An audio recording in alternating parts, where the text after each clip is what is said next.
This luxurious mansion on the Florida coast is one of the most expensive properties in the world. The 51-meter yacht Nami that you see docked there is not Ferrari red, but white. Jordan reached this level of wealth in his mid-20s.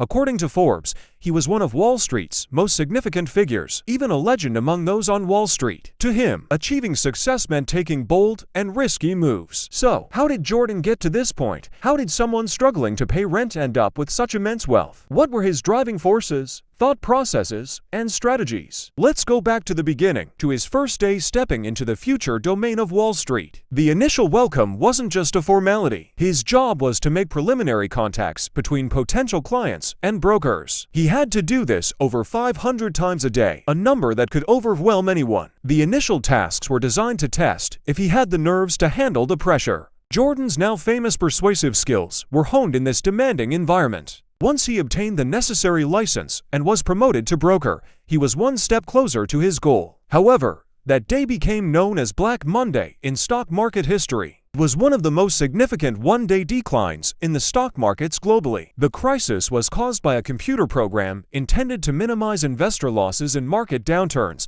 but it triggered panic selling instead. This led to Jordan's first major setback on Wall Street. However, he was no stranger to failures and continued to pursue his goals. After the New York Stock Exchange crash, Jordan turned to an overlooked market over-the-counter OTC stocks, often referred to as penny stocks because they did not meet the capital requirements to be listed on NASDAQ. Despite their low value, Jordan saw a tremendous opportunity. If he could create value from these stocks and sell them, he could earn a 50% commission. Jordan's success hinged on his exceptional persuasive abilities and the thought processes that supported them. He mastered the art of using words to create positive associations in people's minds. His strategy wasn't to sell a product but to sell an idea.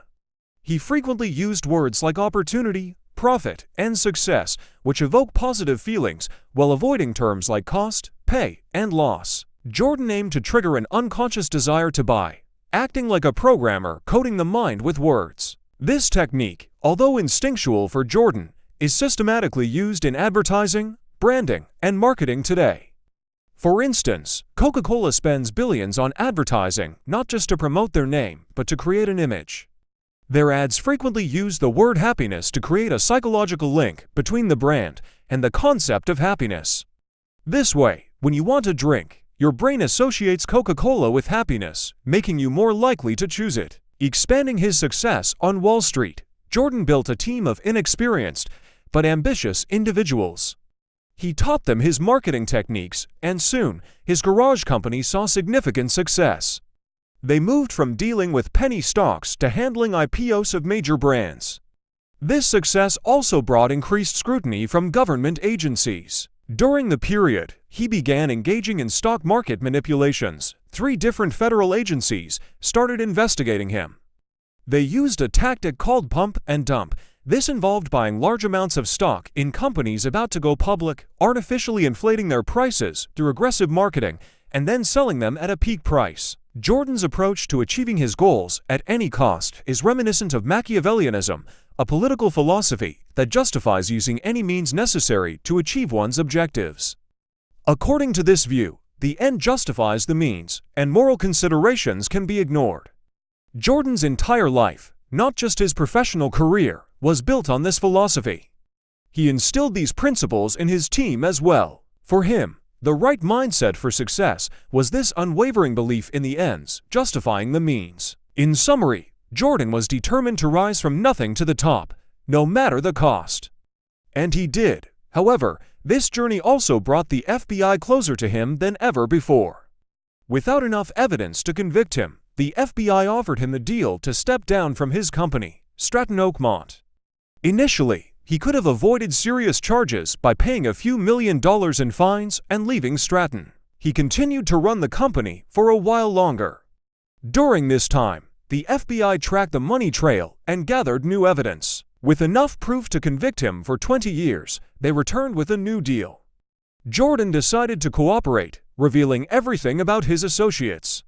In exchange, he spent 3 years in a minimum security prison. After his release, he capitalized on his international fame by giving seminars on persuasion and sales. At the end of the film, based on his life, we see him conducting one of these seminars. There's a subtle message here. The person introducing him on stage is the real Jordan Belfort. By presenting his fictional self from the movie within the real-world context, he's demonstrating how to sell an idea brilliantly. The image and perception created in our minds are so powerful that they overshadow reality. We miss the obvious, even when it's right in front of us. Jordan's story illustrates the importance of bold moves and risk-taking to achieve success. However, ignoring ethical values in the process can lead to severe consequences. His experiences highlight the significance of having the right strategies and maintaining ethical standards on the path to success.